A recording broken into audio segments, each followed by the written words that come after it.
भक्तजनों राधे राधे। आज हम आपको सुनाने जा रहे हैं वैशाख मास की कृष्ण पक्ष की वरुतनी एकादशी का महात्म्य और उसकी कहानी। युधिष्ठिर ने पूछा, वासुदेव आपको नमस्कार है। वैशाख मास के कृष्ण पक्ष में किस नाम की एकादशी होती है, उसकी महिमा बताइए। भगवान श्री कृष्ण बोले, राजन वैशाख कृष्ण पक्ष की एकादशी वरुथनी के नाम से प्रसिद्ध है। यह इस लोक और परलोक में भी सौभाग्य प्रदान करने वाली है। वरुथनी के व्रत से ही सदा शोक का लाभ और पाप की हानि होती है। यह समस्त लोकों को भोग और मोक्ष प्रदान करने वाली है। वरुथनी के ही व्रत से मानधाता तथा धुंधुमार आदि अन्य अनेक राजा स्वर्गलोक को प्राप्त हुए हैं। जो 10,000 वर्षों तक तपस्या करता है, उसके समान ही फल वरुथनी के व्रत से भी मनुष्य प्राप्त कर लेता है। नरश्रेष्ठ, घोड़े के दान से हाथी का दान श्रेष्ठ है। भूमिदान उससे भी बड़ा है। भूमिदान से भी अधिक महत्व तिलदान का है। तिलदान से बढ़कर स्वर्णदान और स्वर्णदान से बढ़कर अन्नदान है, क्योंकि देवता, पितर तथा मनुष्यों को अन्न से ही तृप्ति होती है। विद्वान पुरुषों ने कन्यादान को भी अन्नदान के ही समान बताया है।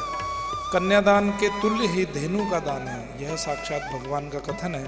ऊपर बताए हुए सब दानों से बड़ा विद्यादान है। मनुष्य वरुथनी एकादशी का व्रत करके विद्यादान का भी फल प्राप्त कर लेता है। जो लोग पाप से मोहित होकर कन्या के धन से जीविका चलाते हैं, वे पुण्य का क्षय होने पर यातना में नरक में जाते हैं।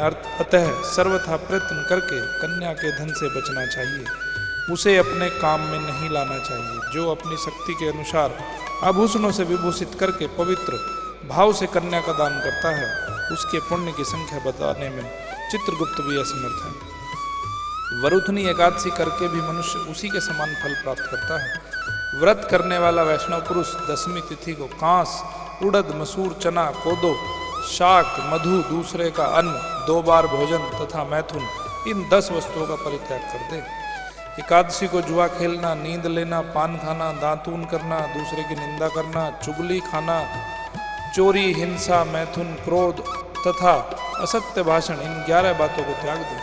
द्वादशी को कांस, उड़द, शराब, मधु, तेल, पतितों से वार्तालाप, व्यायाम, परदेश गमन, 2 बार भोजन, मैथुन, बैल की पीठ पर सवारी और मसूर, इन 12 वस्तुओं का त्याग करें।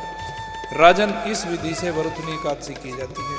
रात को जागरण करके जो भगवान मधुसूदन का पूजन करते हैं, वे सब पापों से मुक्त हो परम गति को प्राप्त होते हैं। अतः पाप भीरु मनुष्यों को पूर्ण यत्न प्रयत्न करके इस एकादशी का व्रत करना चाहिए। यमराज से डरने वाला मनुष्य अवश्य वरुथनी का व्रत करे।